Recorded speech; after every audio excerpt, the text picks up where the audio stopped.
हरे कृष्णा. आपण आज इव्हनिंग स्नॅक्स रेसिपी बघणार आहोत. त्यासाठी मी ते 1 कप मैदा घेतलेला आहे, मीठ घेतलं, ओवा, जिरे आणि काळे तीळ आणि थोडं तेल टाकून घेतलं. ह्याला मिक्स केलं छान असं आणि त्यात थोडंसं पाणी घालून ह्याला मळून घेतलं छान आणि ह्याला मी तेल लावून 15-20 मिनटं रेस्ट करू दिली. त्याच्यानंतर मी ह्याचा गोळा बनवून छानशी एक चपाती लाटून घ्यायची आणि ह्याला मी एकदम स्क्वेअरमध्ये कापून घेतलेला आहे आणि आपण कोणताही शेप तुम्ही देऊ शकता.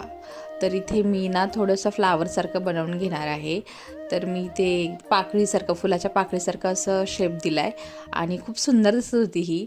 आणि मग मी ही सगळ्या पाकळ्या अशा बनवून घेऊन तेल गरम करायला ठेवलं होतं आणि हे जे सगळं बनवलेलं ना, ह्याला मस्तपैकी असं गोल्डन ब्राऊन होईपर्यंत मी छान असं तळून घेतलेलं आहे. आणि मी ती मसाला पण बनवला आहे. तो आहे मी चाट मसाला आणि आपलं लाल तिखट आणि मीठ घालून मी मसाला तयार करून घेतलेला होता. तो ह्याच्यावर मी स्प्रेड करूनला एकदम टेस्टी झालेली रेसिपी. ही तुम्ही रेसिपी नक्की ट्राय करा आणि तुमच्या मुलाला खायला द्या.